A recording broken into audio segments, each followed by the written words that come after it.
Kim Jong-un is not happy after the launch of North Korea's new Navy warship. A malfunction in the launch mechanism caused the stern of the 5,000-ton destroyer. So the incident took place in Chongjin, a port city near Russia. In a rare admission of failure, the official state news agency KCNA has said that a malfunction in the launch mechanism caused the stern of 5,000-ton destroyer to slide prematurely into the water during the launch. In a world of rising tensions and high-tech arms races, one launch in North Korea was supposed to mark a new era, a statement of naval power.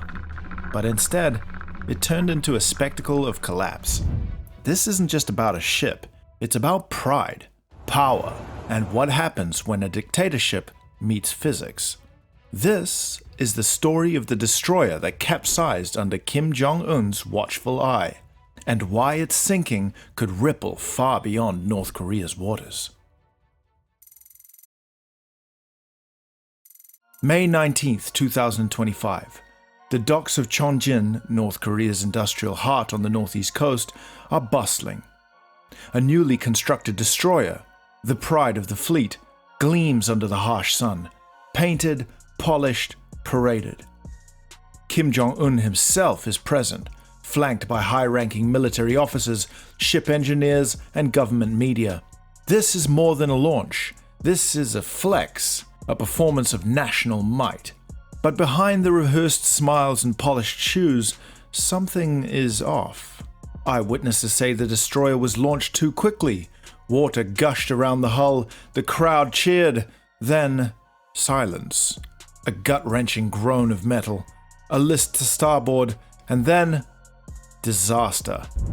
Within minutes, the vessel rolled, capsized, and lay half-submerged in the shallow dock basin. $100 million military showpiece drowned before it ever saw open sea. Drowned before it ever saw open sea. North Korean media went dark for 24 hours. No photos, no headlines, just a deafening silence. But the satellites, they told the truth. A 5,000-ton behemoth lay bare. Kim Jong-un's response was not just disappointment, it was fury.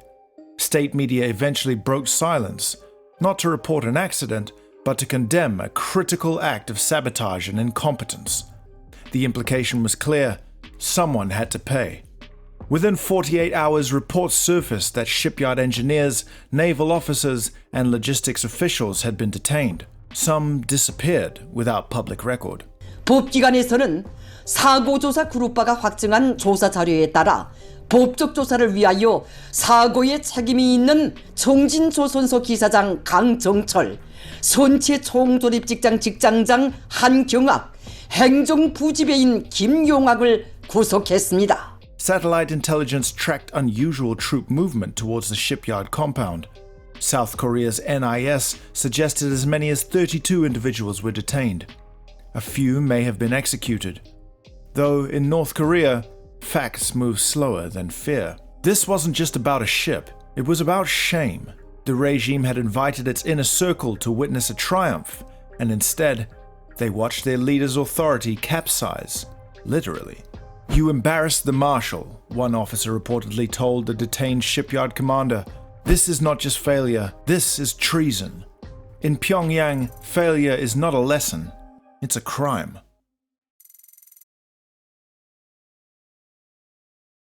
So what actually went wrong with the ship? Photos suggest the destroyer, a Chohyun-class vessel, was top-heavy, possibly due to faulty design or rushed construction. Analysts point to ballast miscalculations, poor material quality, and inadequate simulation tests. A warship this size needs meticulous weight distribution. If ballast tanks are misaligned, if the radar systems, missile silos, or tower masts aren't balanced, the ship becomes a ticking time bomb before it even hits the sea. North Korea's navy is largely outdated. Many of its vessels are retrofitted Soviet designs from the 60s. This destroyer was meant to change that. It featured radar-evading angles, rumored missile launch tubes, and modular defense systems. But in reality, it was a floating coffin. They're trying to run before they can walk, said Dr. Matthew Goddard, naval systems engineer, to Reuters. This is what happens when you pursue prestige over precision. And here's the terrifying irony. If this warship had made it to sea with that flaw, it could have capsized in open water with a full crew on board. This accident might have actually saved lives. The collapse of this ship isn't just a blow to Kim's ego, it's a signal to the world. For years, North Korea has been talking big, building missiles, launching satellites, testing submarines. But this failure shows the cracks behind the curtain. The Chohyun-class destroyer was reportedly armed with naval radar tracking, anti-ship cruise missiles, possible short-range air defense turrets, and room for vertical launch systems. This wasn't just a boat, it was a floating threat. Now it's a symbol of how far North Korea still is from being a modern naval power. But here's the danger. Whenever North Korea stumbles, it overcompensates. And historically, it does so with violence. After every major internal embarrassment, the North responds with military display, missile launches, cross-border threats, cyber attacks. So, what comes next? Kim Jong-un now faces a crossroads. Does he cover up the failure, punish a few scapegoats and quietly rebuild? Or does he deflect attention with a show of force, perhaps another missile launch or an escalation near the maritime border?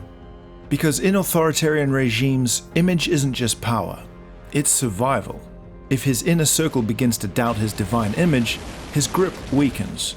And that's why one capsized destroyer could cause another round of instability across East Asia. South Korea has already increased maritime patrols. The US Navy has repositioned assets in the region. China, while silent, is watching closely. The ship may be underwater, but the consequences are just beginning to surface. So we ask you, how should the world respond to this? Is North Korea weakened, or more volatile than ever? Should regional powers press harder, or back off and let the regime stew in its own embarrassment? What would you do if you were leading US Pacific Command right now? Comment your opinion below. We read every word. Military power isn't just about missiles and metal. It's about control. And when control is lost, even for a moment, the world feels it. This is Neutral Front. Subscribe for weekly deep dives into the world's most volatile flashpoints.